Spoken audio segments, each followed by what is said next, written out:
gentlemen, yes, this is your favorite show, Sports Unfolded, with your favorite hosts, Eric and Ron.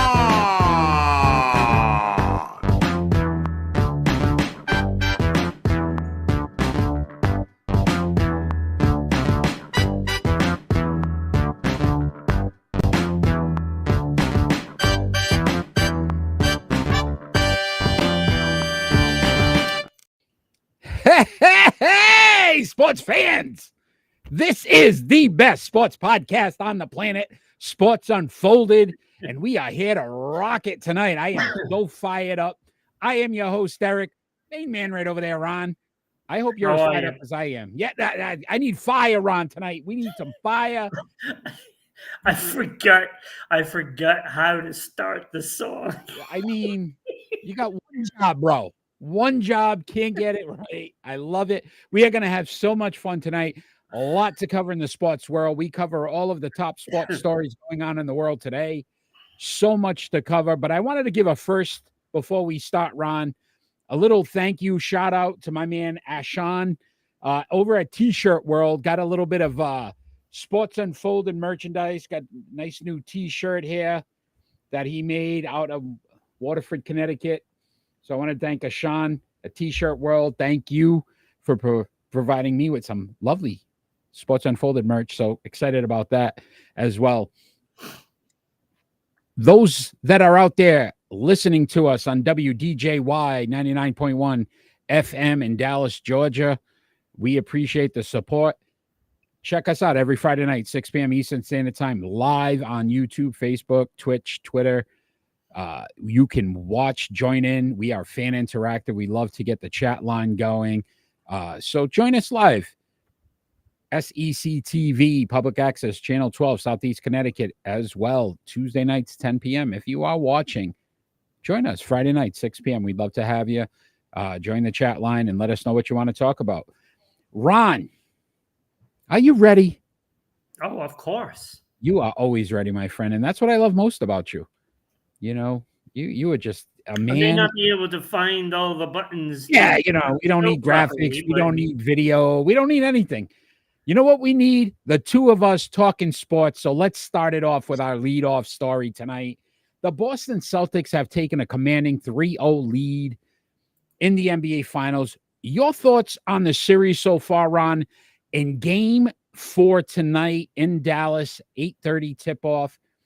What are we going to look for? What do we find? Do the Celtics sweep and get banner 18 tonight?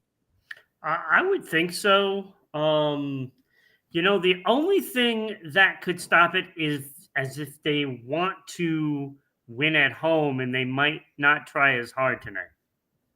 Which is a possibility. Very dangerous, though, right? You don't want to give open the door, because once you open the door, you might not get rid of the company. Anything's possible. Yes, right? So, listen, in all key categories, the Boston Celtics have dominated this series. Assists, they're averaging 26 to 15. Blocks, 6.7 blocks per game run in the finals versus 1.7 for Dallas. 3-point percentage, which we were a little concerned about, but 33.9 for Boston, 28.2 for Dallas. And free throws, Luka's been horrible at the free throw line. Boston 84.9%, while Dallas 71.2. I think Luka's at 55%. So, I mean, everything points to the Celtics here.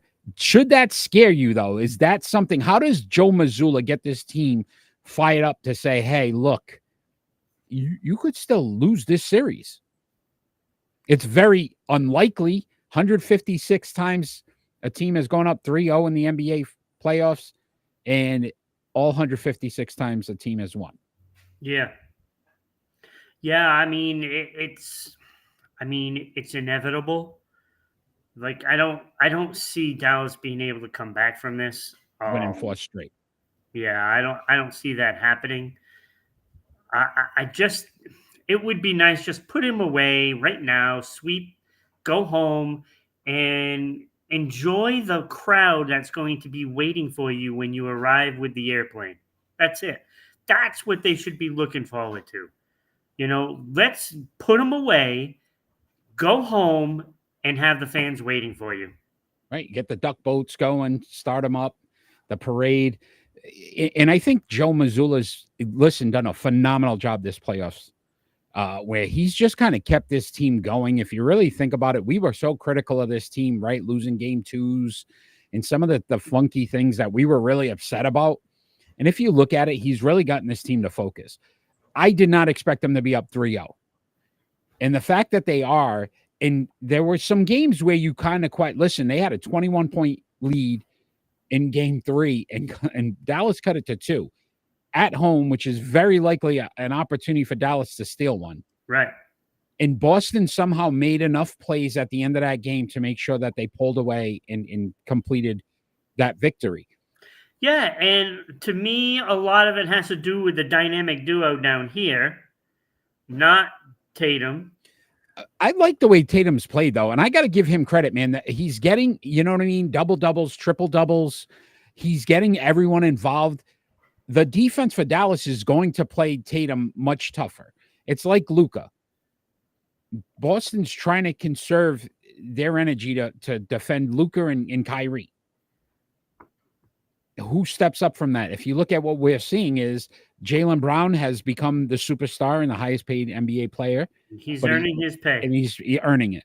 Drew Holiday, right? The opportunities. Derek White. And Porzingis when he was healthy. Derek White has been unbelievable. Every time you need a shot, he buries it.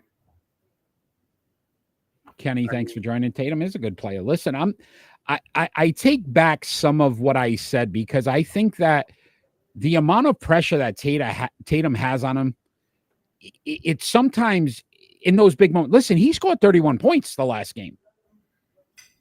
And we sit back and that 31 points is a good outing in an NBA final when you know teams are focusing on you. But yet we criticize him because he doesn't do enough. Like he's not flashy. He's not Michael Jordan who's going to get 35 but make 35 look like it's 75. He's going to get his 30 and it's 30. It's just a solid 30. And I think we need to start to look at Jason Tatum that way because honestly, they're in the position they're in because of Jason Tatum.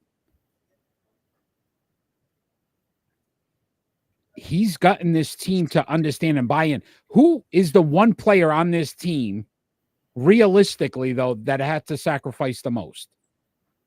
Jason Tatum. Holiday. Jason Tatum. I think it's Drew Holiday. Drew Holiday already admitted he was never a star. He wasn't a star in Milwaukee. He was the third guy. Jason Tatum was the leader of the Boston Celtics. Jaylen Brown got his contract. And then everybody questioned, right, should Jaylen Brown have the most money? So Jaylen Brown had something to prove that I am worth my contract. Jason Tatum took a step back. He took a step back to allow this team to understand, listen, I don't have to be a 40-point guy. If I'm getting 20... Wait to the split decision. But I'm saying 25 points... You get me 25 points, 12 rebounds, and 10 assists. I think that's a pretty good game. What's his average in the series? He is averaging 21.7 points. Jaylen Brown, 24.3. And we're making it sound like it's such a huge difference. And it isn't. It's kind of close. Derek White, 16.3 points. So that's if you're going to, right? But you compare it. Drew Holiday, 15.7. If you want to go there, like all of them are contributing. Jason Tatum's not trying to score 40 points because he doesn't have to, because he's got Drew Holiday, Derek White, Jaylen Brown to lean on. Get me my rebounds. Get me the assists. Make sure that they see you're still the leader of this team. I think Jason Tatum's doing that. And I think once they win this championship, we need to respect him in that way. He's not going to dominate a series. It's not who he is. He's not Larry Bird. He's not Michael Jordan. He's not Steph Curry. He is a guy that can get a team to play well together. So he's not a top 5 in the league. I wouldn't say he is. I think he's probably a solid leader. He gets the team. He is the definition of team in my eyes right now, what I'm seeing, because he's not trying to be the stat guy. He's trying to say, I need to do whatever it takes to win. If it's play solid defense, if it's if it's grabbing rebounds, if it's assisting my teammates, if it's taking a backseat so Jaylen Brown can score 30. He's so okay he's with not it. better than Jokic, right? No, not even close. Is he better than Luka? Honestly, I would say yes. Based on what I'm seeing in this series, yes. And I would say because if you think about it, Luka, for all his match, the one thing Jason Tatum hasn't done that I see Luka doing, talking to the officials as much and creating that, right? Like Jason Tatum even knows how many times have we complained about that? I think they did a good job. They've done a good job with the officiating in this series. Yeah. And I think Tatum, right? You think about Eric, I would not want to be the referee that had to make that call about Luka Doncic. Luka getting sixth and falling out for the first time in the playoffs, right? But that was a no-win situation for a referee there. Ron, there was a point in that game when Jason Tatum went up for a dunk and it was a clear foul. Yeah. Like they replayed it 3 times. They said, yeah, clearly Tatum was fouled on that. And you know what Tatum did? He just ran back down the court. Yeah. Like Joe Mazzulla. Like that's what we were talking about for the past couple of years, his crying. Yeah. And it was infecting the rest of the team with that as well. And that's why I think he's better than Luka now. That hasn't been there. Yeah. That's why he's better than Luka now, because Luka's he's barking all the time. Yeah. And all it's doing is affecting the rest of the team. And also, Luka doesn't have the supporting cast. Yeah. Listen, Kyrie's not played well. I mean, he had a solid game 3. But again, think about his mentality too. If they win this game, he's got to go back to Boston. I don't know if he wants to do that based on how poorly he performed. It was definitely he was a head case in Boston. It's affected him, and it's unfortunate. But listen, so we are going to do our predictions later on in the show, but I think we pretty much both are going to call it the same way. That this is a sweep. I think it's a sweep tonight. I think we see the Boston Celtics hang banner 18 after tonight's victory. That's what I'm going with. Okay. All right. Oh, you're going to pick something different. I can't wait. But we're going to talk some NFL, Ron, because we had another big moment. Game 3 was going on, and then this gentleman right here, I don't know if you know who that is. That's Tom Brady, former quarterback of the New England Patriots, inducted into the Patriots Hall of Fame. I guess the question, they retired number 12. There's going to be a 12-foot statue erected outside the stadium. Why does it have to be 12 feet? I know, crazy, right? How they do that. Are they doing enough for Tom Brady based on what he meant to the organization? Well, how many touchdowns does he have? 800 and something. You want 800 something trophies? So he should have an 800-foot statue. Yeah, that's it for every touch. Well, somewhere with Tampa, so we can't. A foot for every touchdown. Right, Tom? Did you get to see any of it? I don't know if you saw any of those. No, I didn't even know it was happening. Yeah, so they did a lot of cool. When did this happen? Jay-Z came out. Randy Moss cried on stage. When did it happen? The 12th. It was the same game as game 3 was going on. They did it the 12th? How convenient. Yeah. Kind of crazy.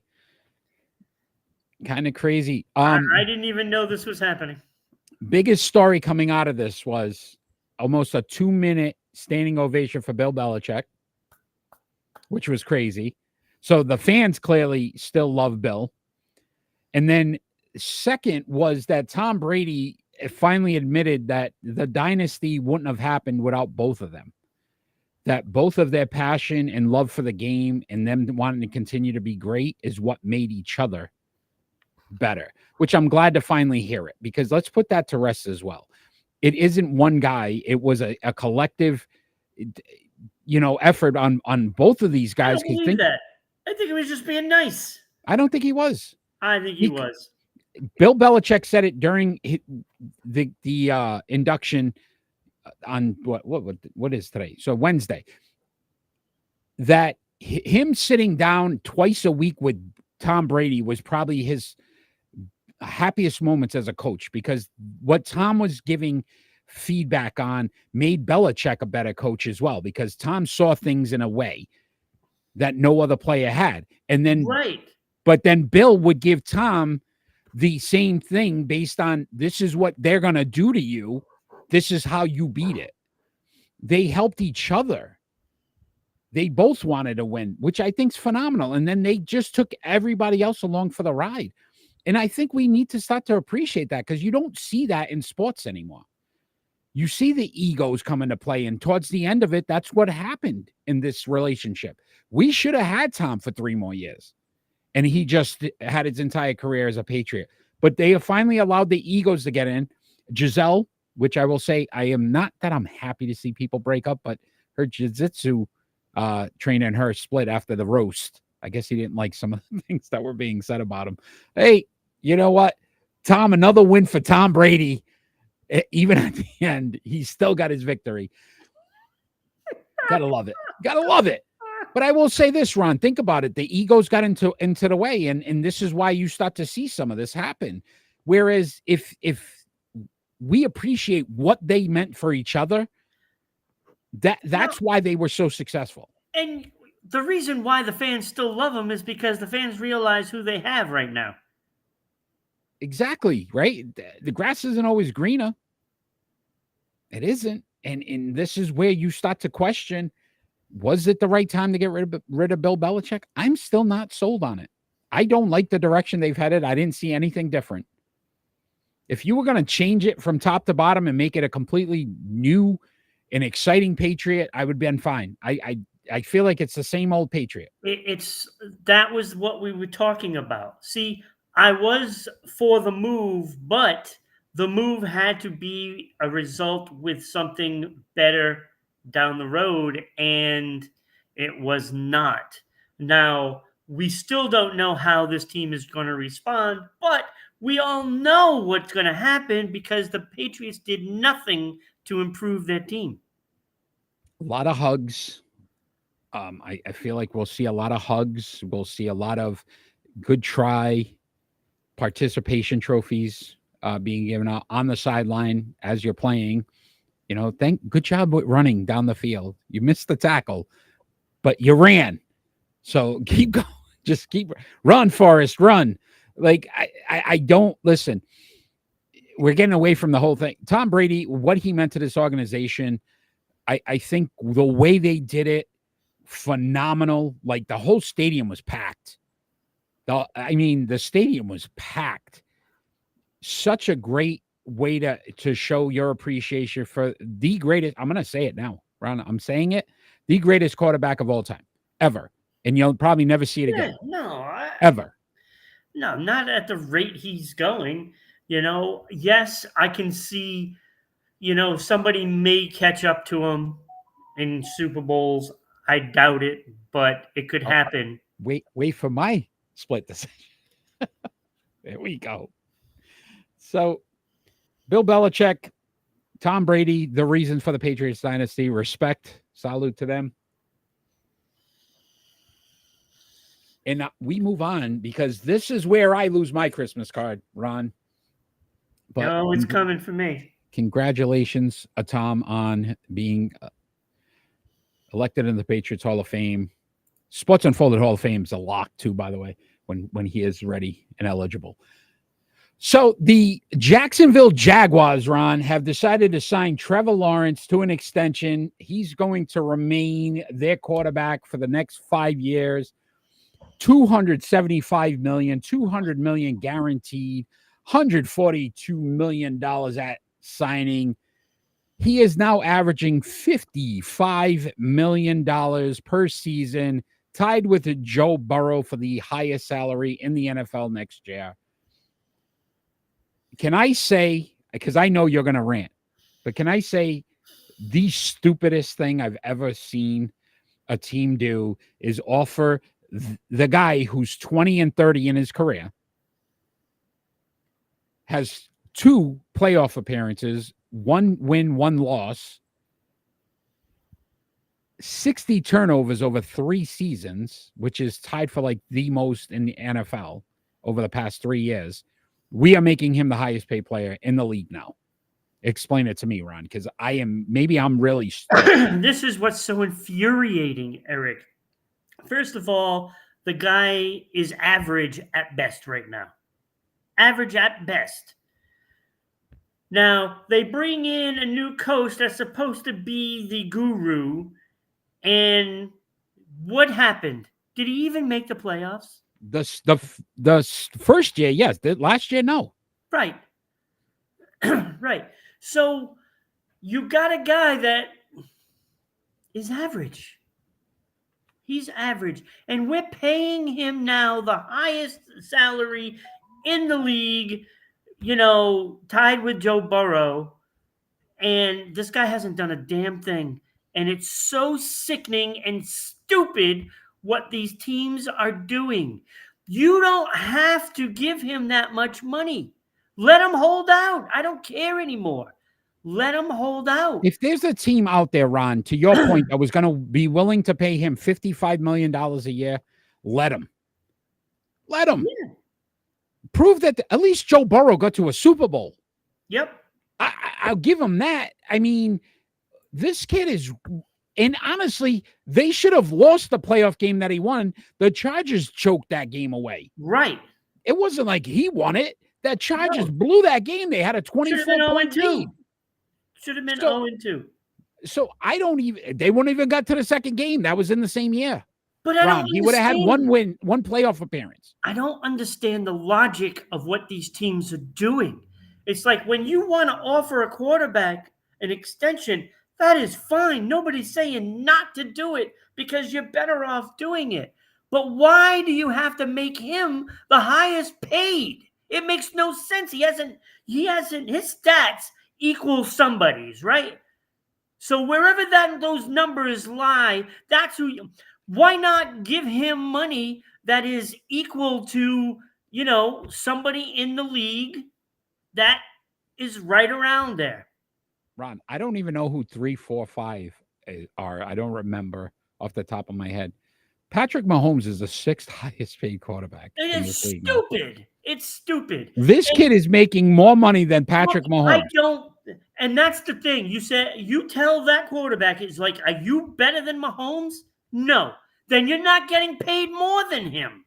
Period. I just don't get it. And I'm not saying, listen, Trevor Lawrence, congratulations. Good luck to you. I'm not saying, right, like, look, this is where the league is. Yep, good luck to you. You'll miss the playoffs. You may miss a few games, and Mac Jones will be in there for you. Hey, Mac, we forgot Mac. That's probably why they signed him for so much, because they're like, dude, please.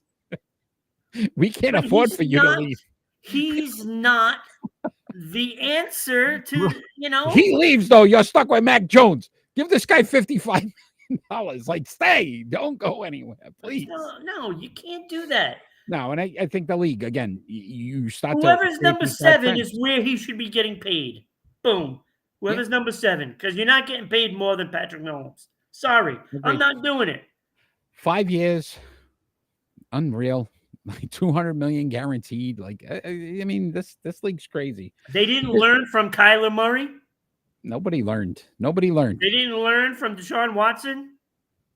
How's that working out for Cleveland, right? Like, sitting back and now everybody's questioning, like, okay, next year we finally get rid of him. That was phenomenal. What a great signing that was, too. Great point, Ron. Great point. That's what it is. It's like, I don't understand it. Your skill level is equal to somebody's, right? So when you're talking a contract, you're not getting paid more than certain players. You know who I say he's comparable to? You know who he's comparable to? Dak Prescott, who I think's a good quarterback. He's not horrible. He's not great. That's how much you pay him. Right? Like, he'd be in that $40 to $45 million range, because that's kind of where your average to good quarterbacks are. To pay him more than Patrick Mahomes is an absolute joke. To pay him the same as Joe Burrow, who at least got to a Super Bowl, is a joke. Yep. And again, I think the Jaguars, this is where their franchise goes downhill again. Might as well bring back Urban Meyer and start that whole train again, because that worked out well for you, too. Yep. Anyway, we're going to continue some NFL talk, Ron, with our starting 5. 5, 4, 3, 2, 1. Our starting 5 tonight is 24 years ago, 2000 NFL Defensive All-Pro. So these gentlemen were all named to the All-Pro team in the year 2000. This was difficult. 2000. Remember that back in the day with Conan O'Brien? So our starting five, they had to have been named to the 2000 NFL Defensive All-Pro. Ron, you are first this week. I would love to hear your honorable mentions. All right. So my honorable mentions are probably good enough to be in somebody's top 5. Interesting. Okay. At the bottom of my honorable mentions, I have Champ Bailey. Made my honorable mention. Then I have Darren Sharper. Made my honorable mention. Then I have John Lynch, who I love as a player. Yeah, I did too. And he honorable mention. So far, 3 for 3. And at the second, I thought this guy was going to actually be in my top 5. Jason Taylor. Interesting. Okay, did not make my honorable mention. Oh, so you must have him in, and I should have him in. I kept changing my mind over and over, and my top honorable mention, Warren Sapp. Made my honorable mention. Only other. I had Jason Taylor as high as number 2. I had two more honorable mentions, by the way. Derek Brooks, who for a linebacker, 25 interceptions, 6 touchdowns, 5 All-Pros. And Ron, I can't believe you didn't put him in your honorable mention, Mo Lewis. He was number 11. I put him in because he created the Patriot dynasty. And how do you forget that? That man deserves honorable mention for knocking out Drew Bledsoe, and the rest is history. Mo Lewis made my honorable mentions because of the Patriots dynasty. Thank you, Mo. He was my number 11, and I'm like, do I really want to put this guy in? Throw him in, my friend, because I would have put him on my team because look what you do. You create magic. Thank you, Mo. Hey, Mo. So, Ron, we are starting our starting 5. I can't wait. At number 5. I got to get through the crowd over here. I mean, they're about to tackle you, buddy. Yeah. I wouldn't want any of these guys tackling Look at me. Warren Sapp always looked just mean. He looked mean. I love Warren. He was a menace. Right? What do you got at? Who's at number 5, Ron? Yeah. It's one of those guys down there. I believe he's second in line. Right here. Oh, this is gonna be interesting. Charles Woodson, number 5. He's the 4th one. Oh, yeah. That's right here.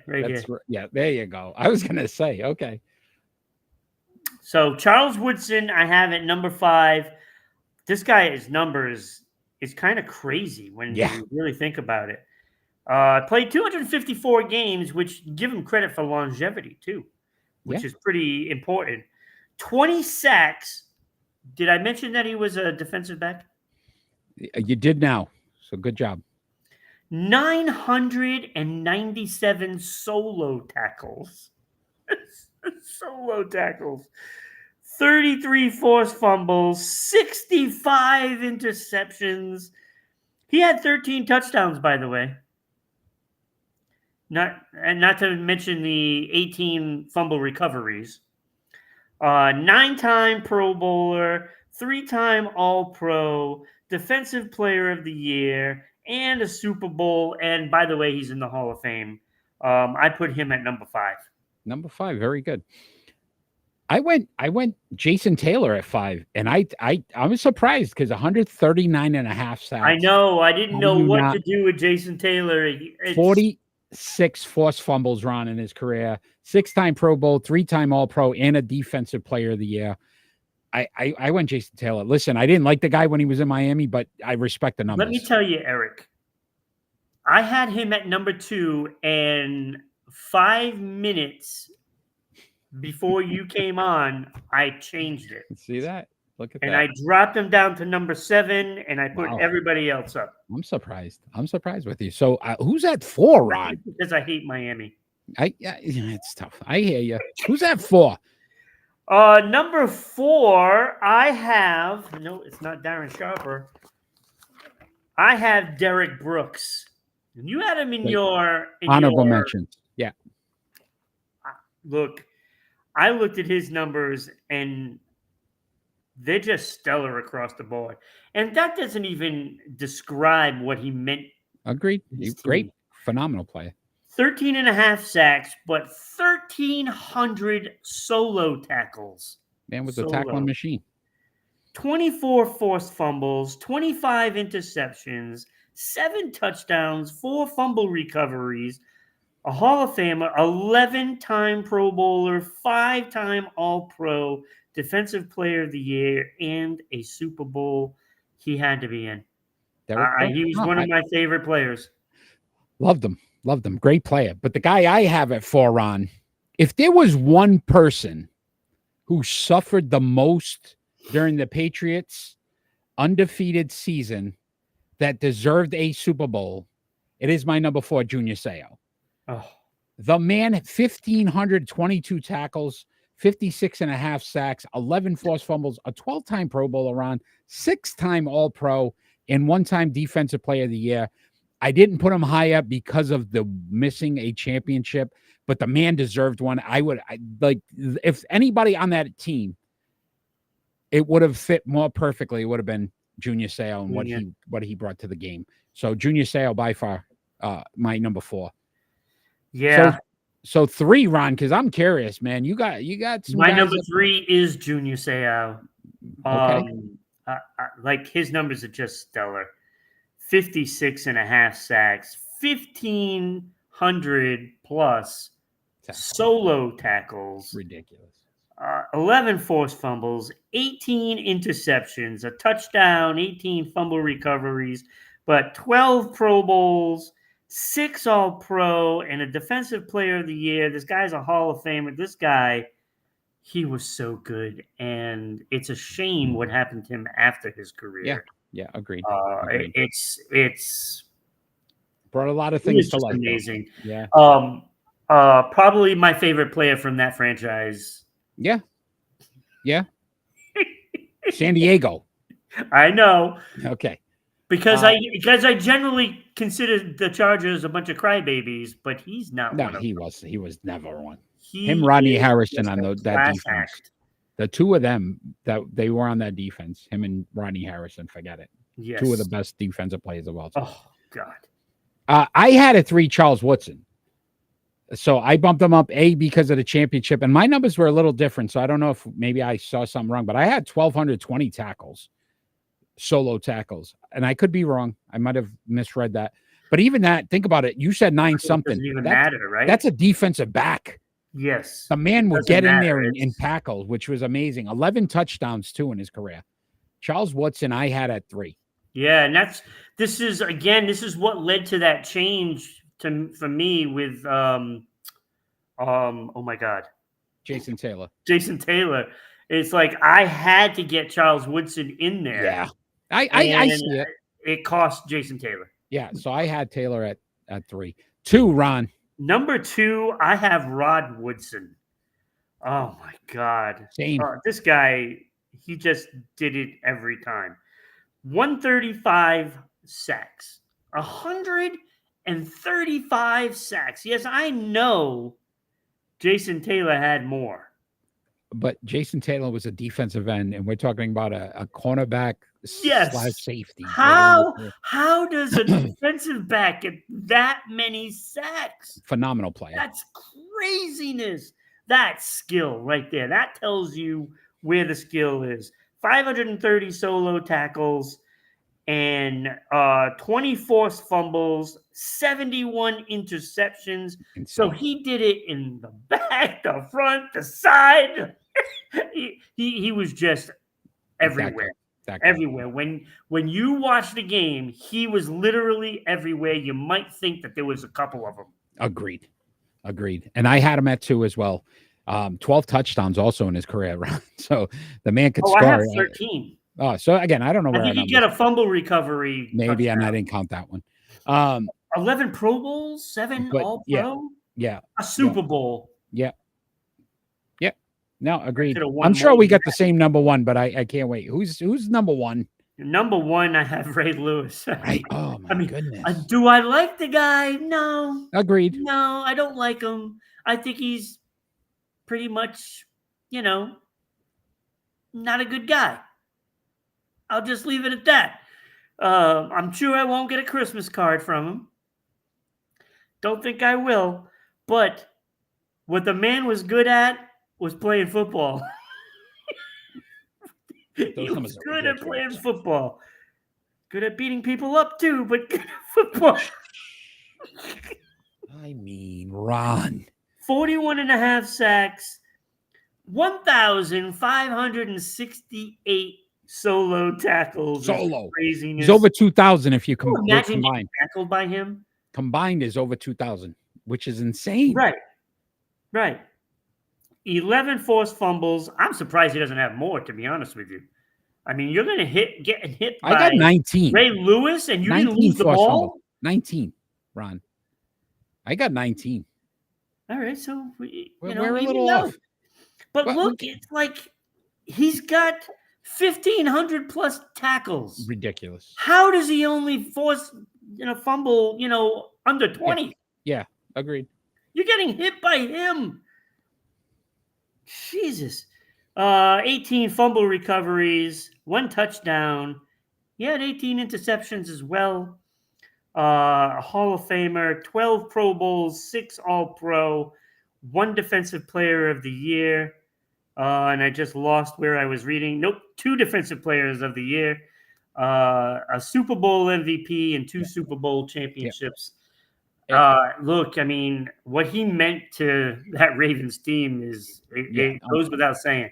They do not win Super Bowls without him. I will say probably the best compliment he probably received was Peyton Manning. And Peyton Manning said that he had to try so hard to outthink Ray Lewis because Ray Lewis was just that good defensively that he knew. He studied to the point of he knew what you were going to run all the time. Yep. And you had to try to trick him. Great play, great list. Some great players, Ron. We were pretty close. I mean, I think I had Taylor and you had him out, and you had Brooks. Right. And so, but otherwise, we were pretty similar. So, yeah, a lot of great players there. There was so many. And the fact that we had almost the identical list, except you had Mo Lewis in your extra guy. Mo Lewis, baby. I know. You had him as the 11th guy. Yep. I cannot put Mo in. Sorry. But he was also my 11th guy, but I just didn't put him in. His numbers weren't great, but guess what? The number of the Patriots Super Bowl wins after that hit, phenomenal. Yes. So, Ron, sad story coming out of the NBA. We're going to talk a little NBA now. The great Jerry West passed away this week at 86 years old. Just your thoughts on what he meant to the game, and obviously our condolences to the West family and all those fans.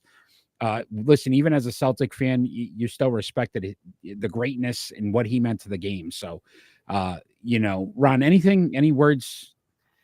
Look, I mean, he was the logo. I mean, that right there should tell you what he meant to this game.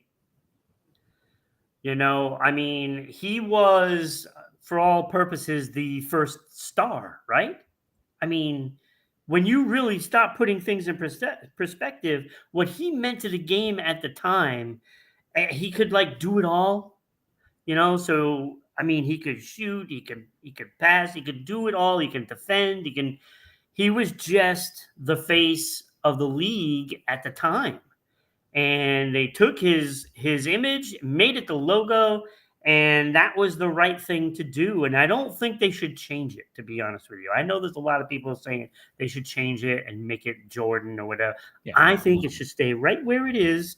Keep it right there. This is the roots of the league.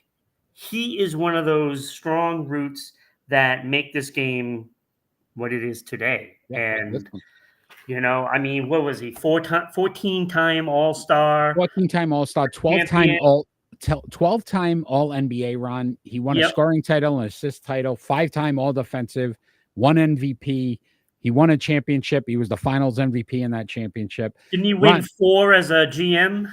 Five, Yeah, 4 or 5. So the crazy part, 1964-65 in the playoffs run, he averaged for the playoffs, so 11 games. So it wasn't like a quick 40.6 points per game.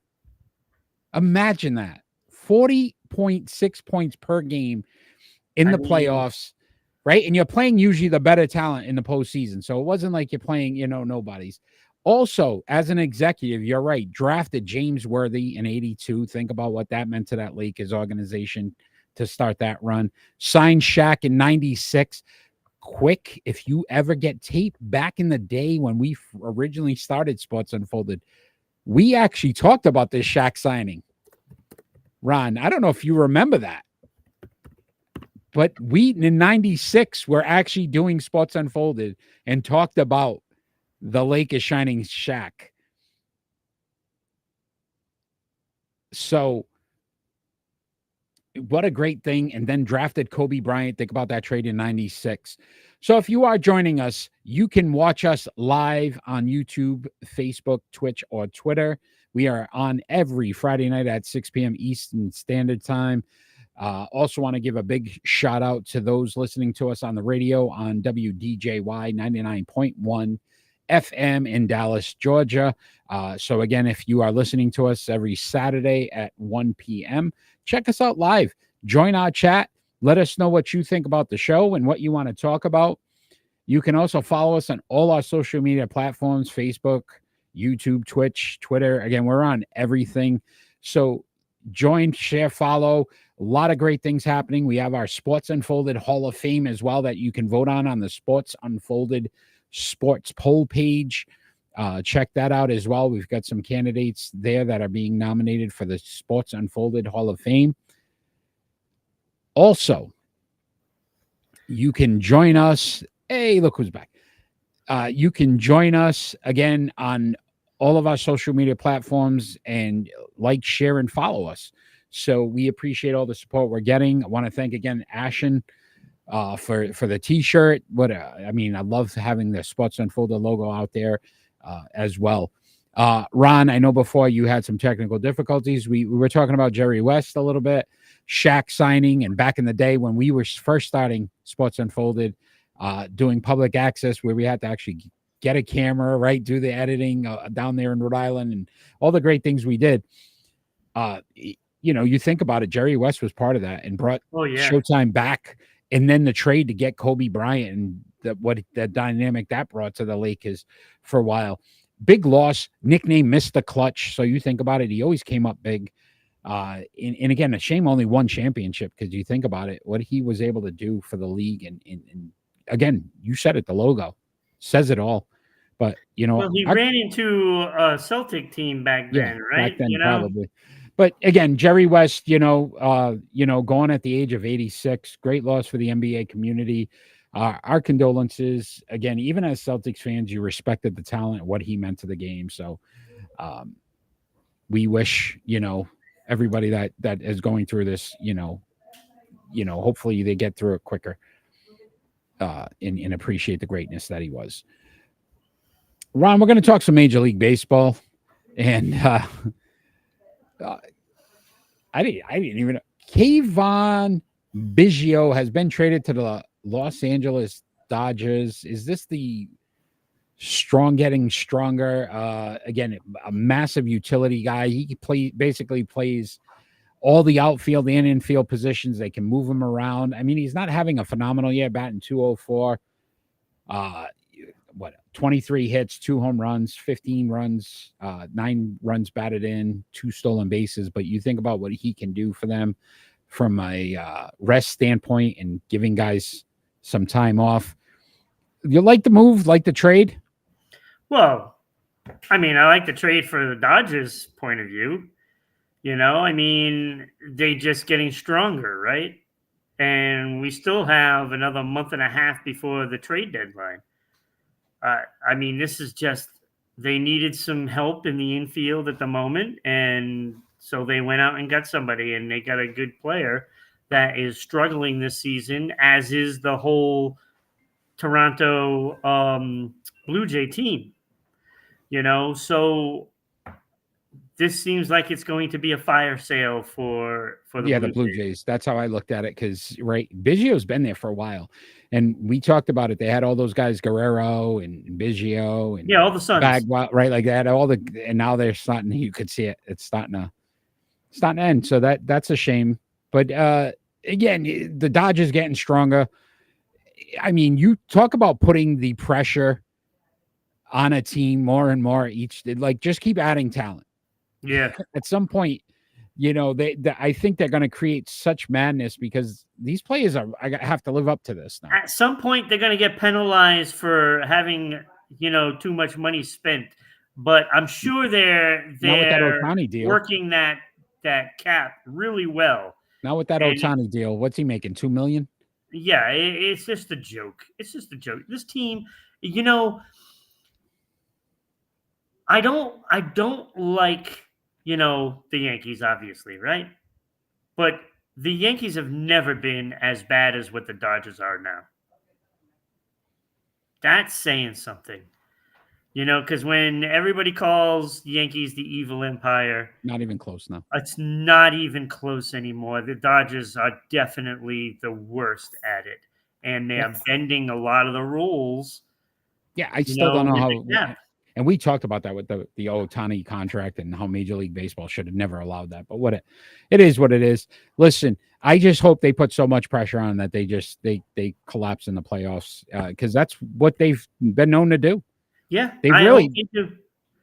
Right? They really haven't won much. I like Mookie Betts. I think he's a hell of a player, but I wish he would go somewhere else.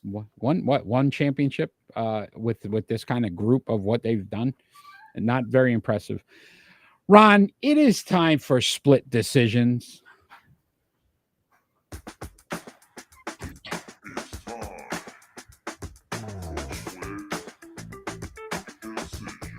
And I will say, before we get into our split decisions, check out Sports Unfolded, our Major League Baseball rankings. They come out every week. We give you our top 5. Again, a lot of great feedback. We want to thank Mickey for his contributions to Sports Unfolded and giving us spot on. He's been pretty darn good. You can check out all the national ones. Guess what? We have the same top 5. It's so close. They copy us. Yeah, pretty much. That's what happened. Who doesn't want to copy us? I mean, we're the greatest sportscast on the planet. So this is true. Ron, you are first this week with split decision. So our split decision segment, basically, we give each other 2 more likely scenarios, and we have to make a decision.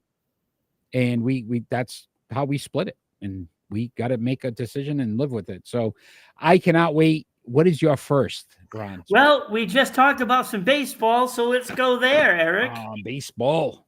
Okay, so like I said, trade deadline is July 31st. Which player is more likely to be traded at the deadline?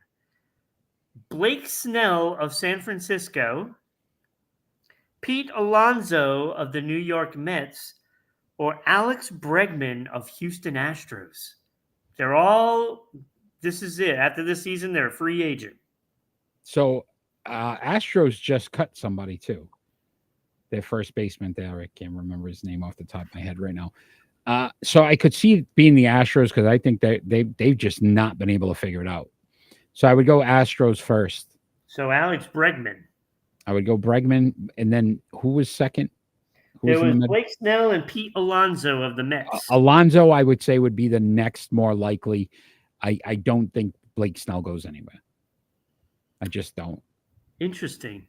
And Alonso's been with the Mets forever. But so they've been questioning. Moving. Yeah, they've been questioning a lot with him if they wanted to offer him a contract. So I could see them moving on from him. It's crazy too because we're talking about an excess of great players that are going to be available. Yeah, without a doubt. And I mean, it looks like the Red Sox are going to do the same thing. Because they're talking about moving Tyler O'Neill, and I'm sure there's going to be other candidates to go. There is a lot of talk, and Henry has really been pretty bad in the Boston media, and fans are not happy with him. Yeah, fans are not happy. It's all about making money, fan.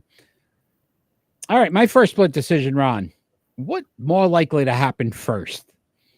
Victor Wembanyama wins a playoff series, wins an MVP, or is an all NBA player? Which one will be first? That's an interesting one. Right? Rookie of the Year already, a Defensive Player of the Year award. But which one would be first? Does he win a playoff series first, Ron? I Wins think an he gets MVP? all NBA first. All NBA. So you Because think I think that could come next year. Good. Because when I look at it, I mean, you got to have big men, right?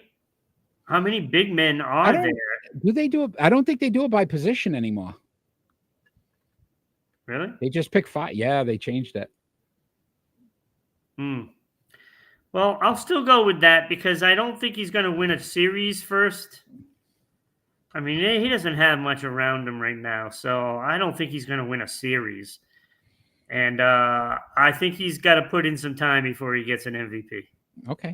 Fair. I like it. All NBA. Good one. Your second split decision, Ron. All right. If Boston wins the series this weekend, who is likely the finals MVP? This is interesting. It's come out a lot. Yes. Yep. Jaylen Brown. Okay. Jason Tatum.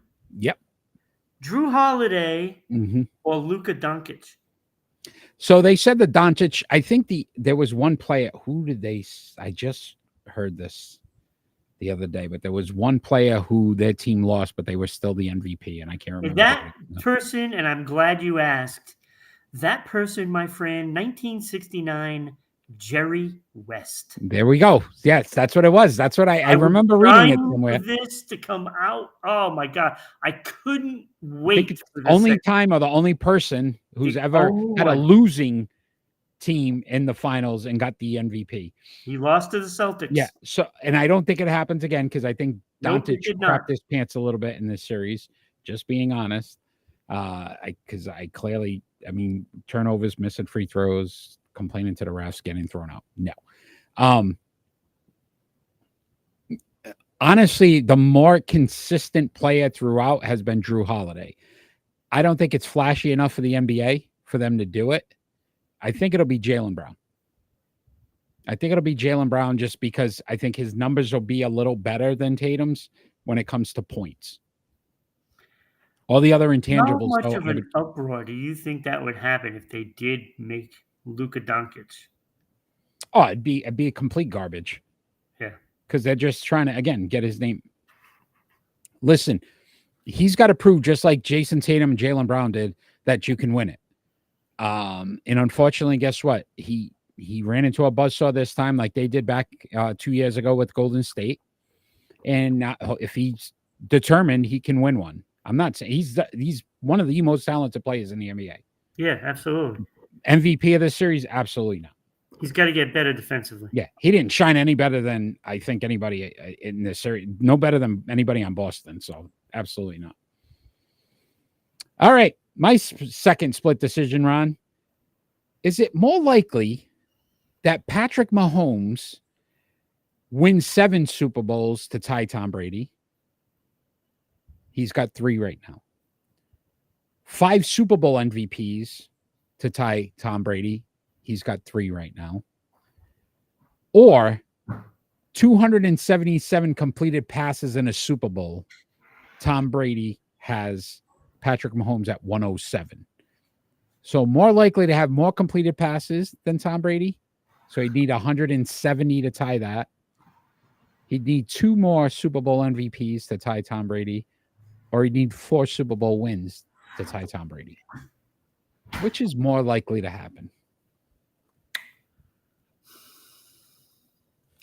I'm going to say the MVPs. It's a lot closer, right? 2. He's got to get to 2. If he gets to 2, because I think he's going to get to at least 2. And more, I can see him winning 5, but I don't see him winning that many more. Mostly because of the quarterbacks that are in the league.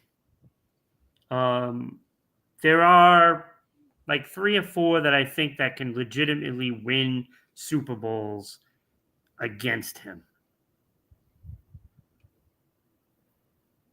I don't know, man, because every time we didn't think this year he was going to. No, I'm just saying there's 3 quarterbacks that can legitimately beat him. Yeah. Okay. All I right. can't. I mean, you never know, but I mean, there's at least 3 guys that can do it. They Yeah. have the ability to do it. Yeah, I think the 277 is pretty locked. I mean, 170 completions.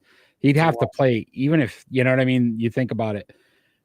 But I could see the MVPs. I agree with you. He needs 2. You got to get to 2 more Super Bowls, and anything can happen. Yeah. I don't know if he gets to 7 or 8 or 9 or 10 Super Bowls. You know what I mean? That's a lot. So, yeah, that is kind of crazy. Great split decisions tonight, man. Those are some really deep thought. Because how long has he been in the league? What, 6 years, maybe 6 6, years? 7 years? Yeah. I mean, you got about most players will have about 12 years, right? Yeah, but nowadays, especially at quarterback, can't touch him, can't hit him, Yeah, I know. right? So you never know. But you are going to have an injury at some point. Yes, it's a good call. All right, Ron, we are going to talk some NHL. I know how excited you are to No, bring I'm up. not. Look at this picture, man. Because when we talk about teams standing on their heads, goalies, look at that Bobrovsky. Like Yeah. this guy's just saving everything. They have taken a commanding 3-0 lead as well in the Yeah, Stanley it's pretty Cup. much over. Do we see any possible way that anything changes? And why have the Panthers been so successful in the Stanley Cup finals? Because they're getting away with a lot. I'm sorry. I've been watching the games. They're getting away with a lot. And to say that they're the most penalized team, it goes beyond that because they should be called for a lot more. There's a lot of things that are happening, when somebody's laying on top of a player and they're punching him in the face while on the ice and it doesn't get called, It's not allowed. or choking or whatever it may be, it's not getting called. And I really don't understand the logic because the league itself is trying to get the talent to rise to the top and they're not letting it. It's just simply just not letting it. And But we do talk, right? And I will yeah. say this, Ron, in a lot of sports, we talk defense wins championships. And we've talked about what the Panthers have been able to do is make the games ugly, kind of not let you get into your zone, keep it in that neutral zone. You don't get enough shots on goal, and the ones you get aren't quality because, again, to your point, maybe a little elbow, a cheap shot, something happening. Yeah. But we talked about Edmonton's firepower, and they lost game 1 3-0. They lost game 2 4-1, and then it was 4-1 last night up until Edmonton decided to make it interesting. Yeah. And they right. So realistically, they've had 2 goals in 3 games. Yeah. You got a Connor McDavid, Leon Draisaitl, all these guys that we kept hearing about. We're going to, holy cow, look at what they've done. 30 plus points in the playoffs. Everything's going to. And Florida still finds a way to make it uncomfortable for you. Yeah. Which is amazing to me because, to your point, the league I would think would want to promote Connor McDavid because he's probably their best star right now. He is. And yet you allow Florida to kind of say, hey, we'll get away with a little bit and make it interesting. And guess what? We bothered him enough where he's ineffective. They're ineffective. Yeah, because I look at it this way, it's kind of mind-boggling when you think about it. Referees like to call an even game. 4 power plays for you, 4 power plays for you. That to me doesn't really tell the story, especially when you're talking about, going back to the Rangers and the Bruins series, how lopsided it seemed like they were getting more power plays. I don't know.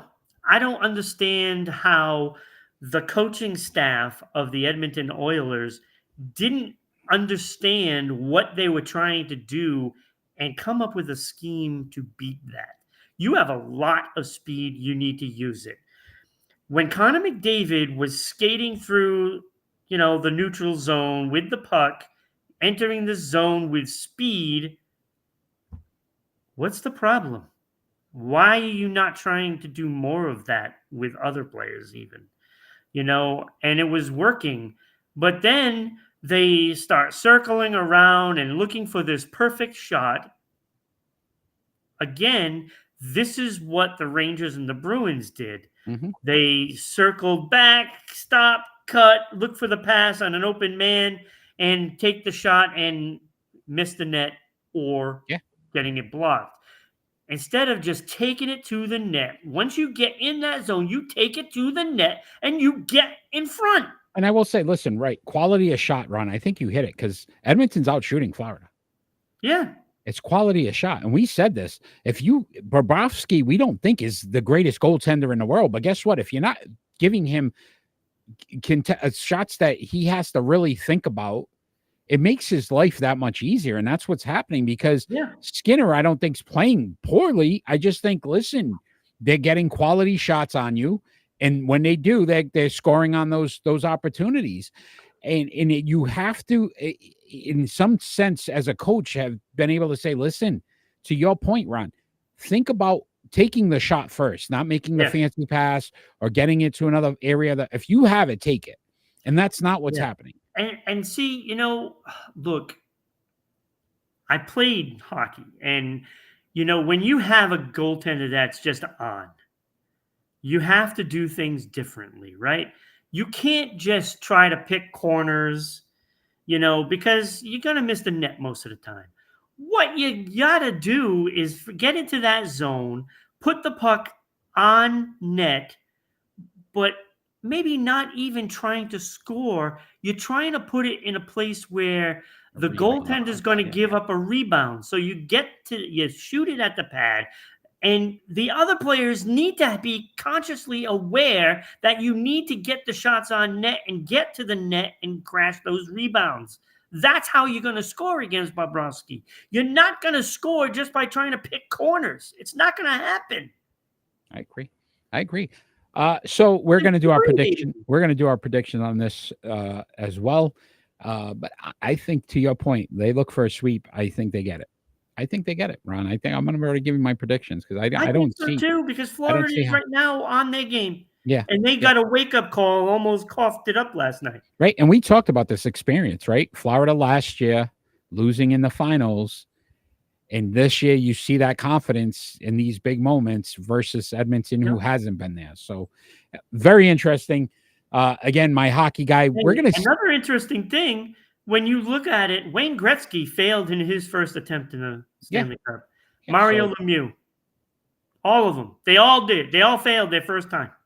So we see if this motivates McDavid for next season. But, Ron, we're going to keep this hockey theme going with our pick and roll. It's time for pick and roll. All right, my friend, we are on season 4, episode 24. So 24 years ago, these NHL greats led the NHL in assists. And we're going to rank them from 6 to 1. And that was Jaromir Jagr, Adam Oates, Martin Straka, Doug Waite, Joe Sakic, and Peter Forsberg. You are first this week, my friend. So your list.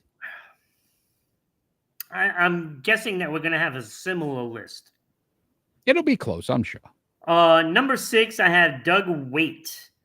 That glaring number just stuck out at me, and that was the first number I saw because it had this big minus 58. Yeah.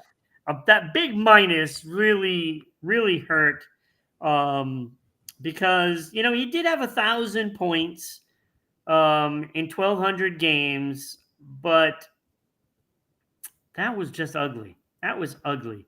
Former Edmonton Oiler. So I had him at number 6. Martin Straka, I put number 5. He had, a good career. He had less points than everybody else. The only guy that had under, 800 for his career. But he was still a good hockey player. 257 goals, 717 points. So he had over 400 assists. Those are good numbers. Plus 67, 40 game winners, and he was number 5. That was probably the easy stuff. Then it started getting a little trickier. Number 4, I have Adam Oates, former St. Louis Blue and Boston Bruin. Got lucky and got to play with Brett Hull and Cam Neely. You can't Not bad. feel bad, right? 341 goals, 1,079 assists in 1,300 games. So he averaged more than a point a game. 56 game winners, 1 All-Star, and he's a Hall of Famer. Plus 33. I don't. I know he got there because of the points. I'm not sure there's enough really there for a Hall of Famer. I was questioning it. I was surprised. I think he's a great player, but I don't know. He's like that borderline. But he's in. Number 3, which may be different for you. I put Joe Sakic at number 3. Wow. And as good as a player as Joe Sakic is, 625 goals, 1,000, more than 1,000 assists, 1,600 points for his career in 1,378 games played, 86 game winners. He was only a plus 30 though. 2 Stanley Cups, 3 All-Stars, 1 Hart, 1 Pearson, 1 Conn Smythe, and a Lady Bing to go along with all of that. And you must be wondering, why am I putting him at number 3? Mm-hmm. Because Peter Forsberg was a better player. Period. Interesting. He only played half the games as Sakic. And when I looked at that, I was like, oh man, Joe Sakic's easy number 2. And then I looked, it's like, well, Peter Forsberg though. And when you look at that, if you doubled his games, he would have more points than Joe Sakic. And with Forsberg, I mean, injuries did really take a toll on him. But 708 games, 885 points, clearly more than a point a game, way more. 43 game winners. Again, you'd start doubling these things for the games. You prorate it, even though that's part of the greatness of some players, right? Is the longevity. Mm-hmm. But he was such a special player. He had all the accolades, basically, that Joe Sakic did, and he did it in half the time. And that's why I put him at number 2. I'm choking to death. Choking on that pick. They both had 2 cups. They both had 3 All-Stars. Peter Forsberg had an Art Ross trophy for the most points in the season. And he also had the Hart trophy like Sakic. So I went with Peter Forsberg just a hair ahead. Number 1, though, is Jaromir Jagr, the second best Penguin of all time, right behind Mario Lemieux. Bro, you just got to get a shot in every time. I have to. Every single time. In my blood. I see that.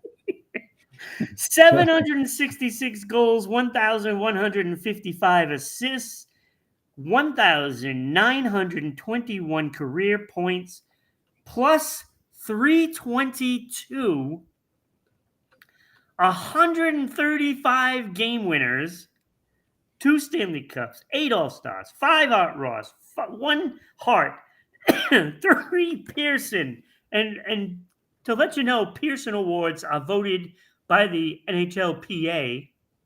The players vote for the best player, and that's what that is. I mean, his stats are phenomenal. The only thing he doesn't have is a Hall of Fame. Which is nuts. How's that even possible? and you want to know why, Eric, he's not in the Hall of Fame yet? Because he hasn't officially retired. Yeah, that's a good call. Yeah, he's still playing. He's still playing hockey somewhere. Yeah, he's overseas. I can see him lacing up again in Yeah. the NHL for some No. stupid reason. Not bad, not bad. A little different. At 6 for me, I had Straka. And it was just based on the fact that he didn't win anything else, which bothered me. No cups, no anything. Doug Wade, I had at 5. So we just flip-flopped those two. But he did win a Clancy. He won a cup. The -58. I did the same thing. I was debating. Like, do I want to keep this guy in the, at 5? But I just like the fact that at least he won some kind of award. I had Oates at 4. I can see that. I had Oates at 4. And I agree with you. 1 All-Star and nothing else. So I kind of, but again, more than a point per game. I went Forsberg at 3 only because of, to your point, 708 games played. Yeah. And again, double it, great, but the numbers are the numbers. We could sit back and say that's everybody. Like, hey, they would have been, but unfortunately, his career ended short. But plus 238, phenomenal. Like, the man, when he was seen, wasn't. I based that on that number and the fact that he still had the same things, all the accolades that Joe Sakic had. Agreed. Yeah, he would have doubled, if not tripled some of them. I agree, but I had to go Sakic based on the numbers. 1,600. And that's not a bad choice either. Yeah, 1,641 points. Hairs. Right? And 1,378 games. You're the point per guy. You do it. He's well over a point per game, Joe Sakic, in his career. Yeah. And he won the 2 cups. But Jaromir Jagr, by far, I think we've done these lists, and Jagr has been involved. And I don't think there's been many people. We could put him very close to Wayne Gretzky. Like, it's as crazy as it sounds, just based on some of his numbers and what he's done. Jaromir Jagr was such a good player. He really was. Really was. He was fun to watch. He was fun to watch. Yeah, no, great. And he's overseas playing. I saw him playing the other. Yeah, he's playing he owns the team. He owns the team. Yeah, it's crazy. And he plays for him. And he still plays for him. Yeah, he's like 50-something. And he's good. Yeah. He's still good. Unreal. Ron, it is time for predictions. Great pick and roll. Oh, wait a minute. What about this? Oh, I was going to do it after, but okay. We do have currently some voting going on for the Sports Unfolded Hall of Fame. It will end after the month. But this current list of nominees: Bobby Charlton, Dale Earnhardt, Arthur Ashe, Rocky Marciano, and Mary Lou Retton. You could vote to get one of them into the Sports Unfolded Hall of Fame, as well as Jackie Robinson, Joe DiMaggio, Sandy Koufax, Ted Williams, and Ty Cobb. Check out Sports Unfolded Sports poll page.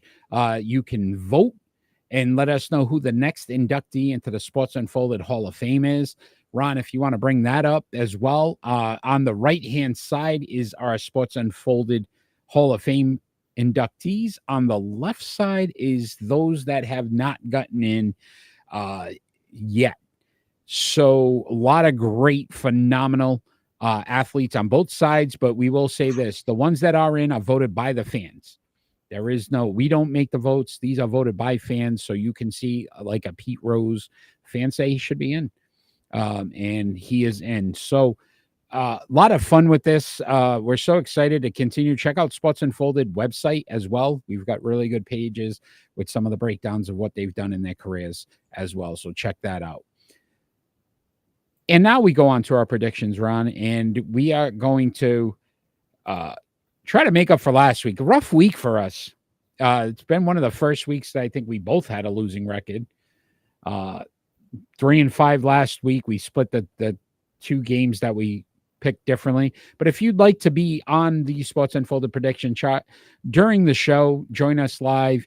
Let us know who you pick, and we'll add your name to the prediction chart. See if you can beat us. Right now, we've got some stuff. Ron, 55% of the time, you're right. I'm 60% of the time. So we're doing something right. So check that out and let us know if you could pick better than we can and make your predictions. Good luck. So, yeah, right. This week, Ron, we are starting off with the NBA. Some game tonight. I think it's a finals clinching possible game. Game 4. Boston at the Dallas Mavericks. Ron, who's your pick? I'm going Boston. I think they're going to get it done. I think they want to go forward and just taking it. Speaking of forwards, Jason Tatum is going to go off tonight. He's going to prove you wrong. He's going to score 35 in a decisive Game 4 victory and banner number 18. I went Boston as well. Tomorrow, we have Game 4 of the NHL Stanley Cups, and that's the Florida Panthers at the Edmonton Oilers. Florida up 3-0 in the series, and clean sweep here as well. I don't think Edmonton even stands a shot because I think mentally they're done. They've checked out. And I went Florida. Yeah, and it doesn't help that the Skinner, the Edmonton goaltender, said that they were going to come back and win the series. Yeah, probably not. First of all, you mounted a comeback and didn't finish it, so that puts Florida on alert. Then you give them some locker room attention, that they can put up on the wall and bulletin board. And that just spells disaster. And you're going to have a very determined Florida team coming out because you just couldn't get it done. And Florida's going to get it done, and it ends next game. Awesome. 6-18, Ron. You got the Baltimore Orioles at the New York Yankees. That's a 3-game set. Both of these teams, top two teams in the AL East. Who do you have? I'm going to take the Yankees 2-1 in this. I also went Yankees. I think they have to make up for that Dodgers series. And I think this is a big one in the AL East. Wait, didn't I pick the Dodgers for that series? You did, but then you picked Edmonton and I picked Florida. So those were the two differences. See? Yeah. So tomorrow as well, New York Liberty at the Las Vegas Aces, rematch of the WNBA finals last year. I went Liberty here, and I'm surprised because I'm pretty much an Aces, but the Aces are 500. They're not playing very good basketball right now. And Liberty 2 losses. I think they're 11-2. So I went Liberty. Yeah, I'm going Liberty as well. I think this team was supposed to be this good last year, and it took them a little while to get going. Yeah. And I think now they're firing away. Yeah, and I think the only team to beat Connecticut so far, the Liberty. So 6-16, Ron, this Sunday. I know you're already got your seat ready. You're going. The Birmingham Stallions versus the San Antonio Brahmas. I always say Brahmas. The Brahmas in the UFL championship game. I think you should go San Antonio here because I think this is where you could finally say, look, I'm doing it. I'm doing it. I am not doing it because I think their only loss was to the Brahmas. And they're coming out to St. Louis. It was to St. Louis. Oh, St. Louis? And then the St. Louis beat them. Yeah, the Brahmas. Yeah. All right. So, Birmingham is going to be the winner anyway. They're Stallions. And they're going to what? Is this a repeat? Yeah. Well, I don't know. Is it really considered a repeat? Because it's like a different. Yeah, because it was USFL. Yeah, I don't know. I don't know if it's a repeat or not.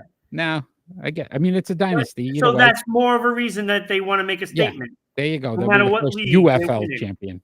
Can we bring them to New England? They probably beat the Patriots right now. The Stallions. I agree with you. I went Stallions is going to win this.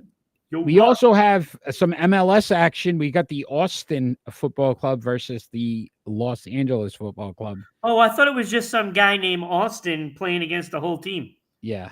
Yes, there you go. Versus Luff. I can't even say it because it'll sound wrong. Lefk. Okay. I went LA here. Yeah, I went LA as well. They're a better team. What are they? I think second or third. Yeah, they were in the top 5. Austin's got a winning record, but just barely. Not a lot of good matchups in the MLS. I kept trying, man. I was looking, but there wasn't much going on. Also this Sunday, you got the Iowa Corn 350 in Iowa. I mean, they really keep you guessing where these races are gonna be. But first time I think in weeks, Ron, we didn't have a top 5 driver. Corn maze. Yeah, we didn't have a top 5 driver. So, Yeah, I'm a little disturbed by that. yeah, that was we neither one of us did. I think your guy finished 7th and my guy finished like 11th last week, something in that range. But so who do you have this week? Well, I'm going with Denny Hamlin, who only completed 2 laps last week. 2 laps. So he's well rested. He's well rested, and determined that he needs to get a good showing. Yeah. Because he lost a lot of ground. Yeah. Or road, I guess. Some track. I don't know. Brad Klazowski is my pick. I knew you were gonna pick Keselowski. He runs short tracks really well. Yeah, I know. So I went Brad Klazowski. Yeah. But we'll see if we get a top 5 driver. That is our prediction segment. Again, if you'd like to get your name on our prediction chart, let us know while the show is happening. We will give you the games and you can give us your picks and we'll add your name to that. Ron, before we get into our final thoughts, would you be so kind as to tell all the wonderful people out there how they can sponsor our show and get their names on our banners right above my wonderful lock of hair? Look at that hair, man. I mean, Ron, you should grow your hair out like this. I don't think so, Eric. No, it's not going to happen. Well, look, you can help sponsor the show by just sending an email to this right here, ribroadcasting.media@gmail.com. We can send you all the information. Matter of fact, Eric, even if I take that off, it's still there. Bang. Boom. That's what we do. So we can send you out all the information you need to do. Look, you should want to be doing this. We have thousands of eyes on our show all across the world. And if you're a company that does a lot of internet business with sales and stuff, you should contact us and get on here, because it costs less than going to your local coffee shop, buying a large coffee and a double chocolate donut. Ooh, double too. Double chocolate. Do you pay extra for double though? So maybe not. It won't even be a double. You get a plain donut and it would still be cheaper. Yeah. So once again, I want to thank everybody that has supported our show. You can like, share, follow our show on all our social media platforms. You can listen to us on all of our audio platforms as well. That is Spotify, Google, Amazon, Red Circle, TuneIn, Podbean podcasts. So many different ways that you can watch us, from YouTube to Twitch to Twitter to Facebook. So join us on all of our social media platforms. Like our show, share our show, let people know what you think about Sports Unfolded, because we appreciate all the support that you can give us. Again, if you are joining us on WDJY 99.1 FM in Dallas, Georgia, check us out live, man. It's even better in person. Patreon as well, a new social media outlet that we have joined at RI Broadcasting and at Sports Unfolded. So again, a lot of different ways you can donate stars, bits. You can, again, sponsor our show. Make sure that you get hundreds of thousands of eyes and ears on your business every week. It can only help benefit you and help us grow as well. So we appreciate all the support. We appreciate all of the subscribers to Rhode Island Broadcasting. Some phenomenal shows on Rhode Island Broadcasting. Check them out. A great morning, daily morning show now on Rhode Island Broadcasting. Oh, yeah. Well. We have such a good crew, Eric. So, such a good crew. Continue to support Rhode Island Broadcasting. Continue to support Sports Unfolded. We appreciate anything and everything you can do for us. Want to thank Kenny again for joining us live tonight as well. One of our, biggest supporters, our NBA guy there as well. So, Ron, it is time for final thoughts. And our final thoughts don't necessarily have to be about anything sports related. It could be about anything going on in the world today. You are first tonight, so please share your final thoughts. So Eric, I'm excited for the baseball season to be starting. Because it'll be, during the week at some point, maybe this weekend, that the NHL and NBA comes to an end. Yep. So therefore, baseball officially starts after that. So I'm looking forward to watching my Kansas City Royals play Okay. There we go. and The seeing thing. what's going on in the world of baseball. And just hoping that somebody topples, the Dodgers and the Yankees. Yeah. That's basically what I'm hoping for. Yeah, that's it. All right. My final thought. I'm going to throw some names out there. Bruins, Canadians, Ron. Lakers, Celtics, Packers, Bears. What do these all have in common? They're all great rivalries that are going by the wayside. And the reason why I bring this up is because tonight we didn't even mention that the Yankees, Red Sox have playing their first series of the season. And you think about what sports used to mean when you had these rivalries and how it became so emotional and you were so invested in it. And it's a shame. And I hope that, right? Yeah. 6:30, I think, was the first pitch. I really hope that at some point we start to see some of these rivalries again, because it's just a shame. Bruins, Canadians is not the same, right? The Canadians refuse to spend money. Their teams have stunk. Do you know the Red Sox can't even sell out a game? Right, which is sad. There's going to be more Yankee fans in those stands tonight than Red Sox fans. And you think about those great series that those teams and the battles, and it's a shame. And I hope that at some point these leagues start to look at how do we attract these fans back and make it enticing for them to want to come back. I didn't during the regular season really care to see the Lakers Celtics, and back in the day, that's all you cared about. And it's like it's such a shame that we've gotten to a point in sports where it doesn't really matter. And let me tell you, Eric, it's like when the fans speak up in New England, they're heard because when you can only sell half the seats in Boston, there's a problem, and that is the product that you put on the field. And it's the same thing with the Montreal Canadiens, like you said. They're not competing. Right. Listen, I know it's a business and you're trying to make money, but sometimes you want to make it interesting again. And the way to get more money and bring more people into the seats is to put a product on the field or on the ice or on the court or wherever. Put a good product out there people want to see and make it a rivalry again, because they're going so quick and they're going away. And my grandson and others, right, you think about it, they may never get to experience it because they'll never know it because it doesn't exist. It doesn't matter anymore. So let's bring back the rivalries, man. These teams start. Listen, this should have been such a big weekend and something we were talking about, and nobody cares. Nobody cares. Yankees, Red Sox, man. You tell me 10 years ago, Ron, 15 years ago, we'd be all at each other's throats right now. Now it's like, whatever. Who cares, right? But I also wanted to just give a special happy Father's Day to all the dads out there. Hope you enjoy your weekend as well. Some great sports going on tonight and tomorrow. So again, maybe that's part of your weekend. Enjoy those as well. Ron, it is always a pleasure to do our show. I appreciate you taking some time. I appreciate those that have joined us live. I appreciate those who will watch us afterwards and like, share, and follow our show. Every bit counts. So thank you. Continue to help support Sports Unfolded, the best sports podcast on the planet.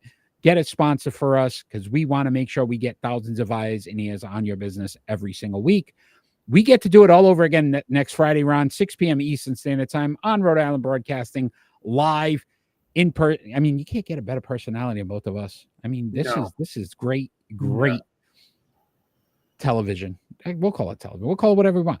So TV, right? See it TV. Remember Feel It TV? What a great TV. Oh my God. One of our best segments. Sports Unfolded classic. It is. So tune in next Friday night, 6 p.m. as we join you again live. We will see you then. Enjoy the sports this week. Enjoy the finals and Stanley Cup finals as well.